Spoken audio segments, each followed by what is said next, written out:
결국 최욱이 복잡했던 검찰개혁 논쟁의 핵심, 그리고 그 뒤에 숨겨진 실체를 완벽하게 찾아냈습니다. 그리고 그 설명을 듣는 순간 지금까지 왜 이 논쟁이 계속 꼬이고 있었는지 그 이유가 단번에 드러났습니다. 모두가 법조문을 두고 싸우는 줄 알았습니다. 수사권이냐, 기소권이냐, 경찰이냐, 검찰이냐. 그런데 그게 아니었습니다. 애초에 전제가 완전히 달랐던 겁니다. 그래서 대화가 안 됐던 겁니다. 그리고 그 순간 지금까지 사람들이 잘 보지 못했던 검찰개혁 논쟁의 숨겨진 실체가 드디어 수면 위로 올라왔습니다. 오늘 영상에서는 최욱이 단 몇 분 만에 정리해버린 검찰개혁 논쟁의 진짜 핵심, 그리고 지금 벌어지고 있는 논쟁의 본질이 무엇인지 차근차근 짚어보겠습니다. 본격적인 영상 시작에 앞서 검찰개혁의 숨겨진 이면과 그 실체가 더 많은 사람들에게 알려질 수 있도록 영상 좋아요와 구독 그리고 공유 한 번씩 정중하게 부탁드립니다.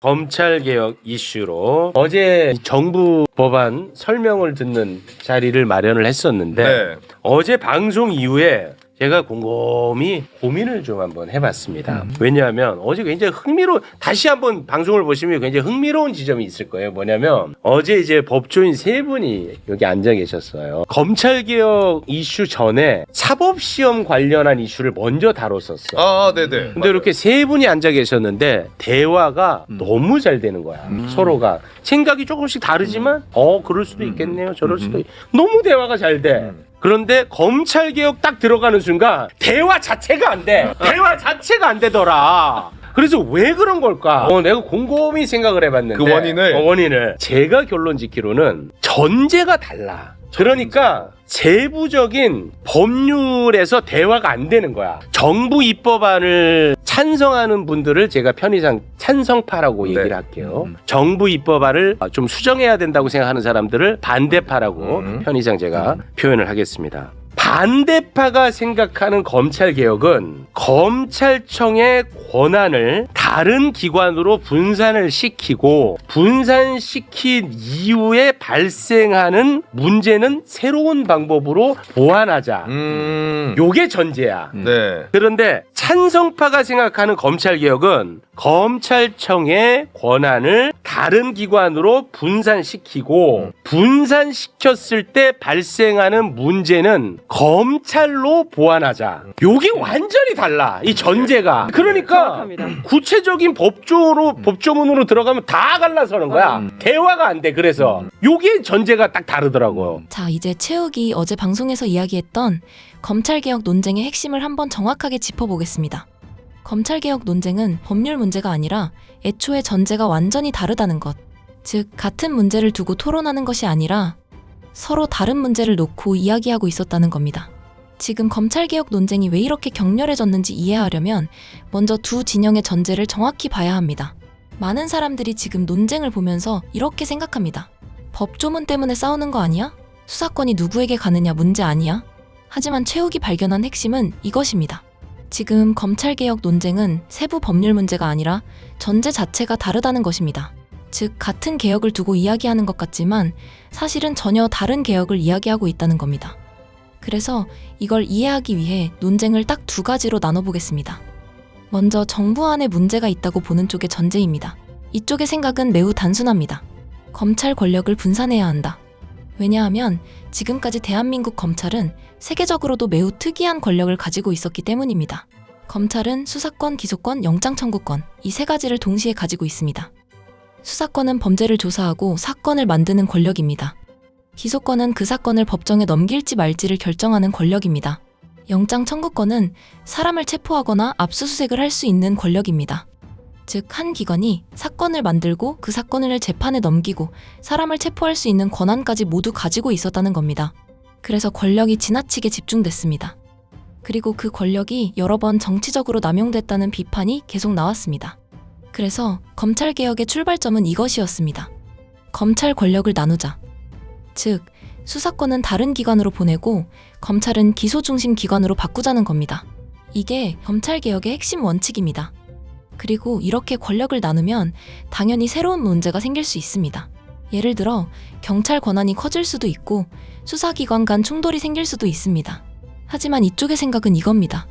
그 문제는 새로운 제도, 새로운 견제 시스템으로 해결하면 된다는 것입니다. 즉, 검찰 권력을 유지해서 해결할 문제가 아니라 새로운 제도로 해결할 문제라는 것입니다. 이게 바로 정부안 반대 측의 기본 전제입니다. 그런데 정부안 찬성 측의 전제는 완전히 다릅니다. 이쪽도 처음 시작은 비슷합니다. 검찰 권한을 일부 나누는 것은 맞다. 여기까지는 동의합니다. 그런데 그 다음이 완전히 달라집니다. 이쪽은 이렇게 생각합니다. 검찰 권한을 나누면 다른 기관의 권한이 커질 수밖에 없다. 대표적인 예가 경찰입니다. 경찰이 수사를 맡게 되면 경찰 권력이 커질 수 있습니다. 그래서 이쪽은 이렇게 질문합니다. 경찰 권한이 커지면 어떻게 하냐? 경찰을 누가 통제하냐? 경찰 수사가 잘못되면 누가 막냐? 그리고 그 질문의 결론이 항상 같은 방향으로 갑니다. 검찰이 통제해야 한다. 바로 이것입니다. 즉, 검찰 권한을 완전히 없애는 것이 아니라 통제 역할을 유지해야 한다는 것입니다. 그래서 이런 구조가 등장합니다. 수사권은 일부 나눈다. 하지만 보안 수사권, 사건 통제, 수사 감시 같은 기능은 검찰이 계속 가져야 한다는 논리입니다. 그래서 결국 검찰이 여전히 수사 시스템의 중심 통제 기관으로 남게 됩니다. 이게 바로 정부안 찬성 측의 기본 논리입니다. 여기서 최욱이 발견한 핵심이 등장합니다. 그래서 대화가 안 되는 겁니다. 왜냐하면 두 진영의 전제가 완전히 다르기 때문입니다. 정부안 반대 측은 이렇게 생각합니다. 검찰 권력을 줄여야 한다. 하지만 정부안 찬성 측은 이렇게 생각합니다. 검찰이 통제해야 한다.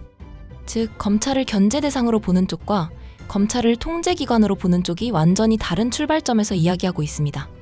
그래서 법률 조문으로 들어가는 순간 모든 논쟁이 충돌합니다. 수사권 문제, 경찰 권한 문제, 보안 수사 문제, 모든 지점에서 충돌이 발생합니다. 그래서 토론을 아무리 해도 결론이 나지 않습니다. 왜냐하면 서로 같은 문제를 놓고 이야기하는 것이 아니라 완전히 다른 전제를 놓고 이야기하고 있기 때문입니다. 그런데 여기서 중요한 사실이 하나 있습니다. 검찰 개혁은 왜 시작됐을까요? 출발점은 굉장히 분명했습니다. 검찰 권력이 너무 강했고 그 권력이 정치적으로 남용됐기 때문입니다. 그래서 검찰 개혁의 핵심 원칙이 등장합니다. 수사와 기소의 완전 분리. 수사기관과 기소기관을 분리해서 권력이 한 곳에 집중되지 않도록 하자는 것입니다. 이건 민주주의 국가에서 굉장히 중요한 원칙입니다. 그런데 지금 논쟁을 보면 이상한 현상이 나타납니다. 검찰개혁 논쟁을 시작했는데 결국 이야기가 다시 검찰이 통제해야 한다로 돌아갑니다. 예를 들어 이런 논리입니다. 경찰 권한이 커지면 위험하다. 그래서 검찰이 통제해야 한다. 하지만 이 논리는 굉장히 큰 문제를 가지고 있습니다. 검찰 권력 남용 때문에 개혁을 시작했는데 그 해결책으로 다시 검찰 권력을 남겨두자는 이야기가 되기 때문입니다. 지금 검찰개혁 논쟁은 법률 논쟁이 아닙니다. 검찰 권력을 줄이는 개혁과 검찰 권력을 유지하는 개혁이 같은 이름 아래에서 지금 충돌하고 있는 겁니다. 그래서 아무리 토론을 해도 대화가 안 되는 겁니다. 출발점이 다르기 때문입니다. 그래서 우리가 지금 봐야 하는 질문은 법 조문이 아닙니다. 진짜 질문은 이것입니다. 검찰 개혁을 하겠다는 것인가? 아니면 검찰 권력을 유지한 채 개혁하는 척을 하겠다는 것인가? 이 질문이 명확해지는 순간 지금 벌어지고 있는 검찰 개혁 논쟁의 본질이 완전히 드러나게 됩니다. 그리고 이제 국민들도 그걸 보기 시작했습니다. 오늘 제가 준비한 소식은 여기까지입니다. 제가 준비한 소식이 조금이나마 생각을 정리하시는데 도움이 되셨다면 영상 좋아요와 구독, 그리고 공유로 진실의 확산에 여러분들의 힘을 보태주시길 부탁드립니다. 오늘도 끝까지 시청해주셔서 감사드리며 저는 다음 영상 새로운 소식으로 다시 찾아뵙도록 하겠습니다.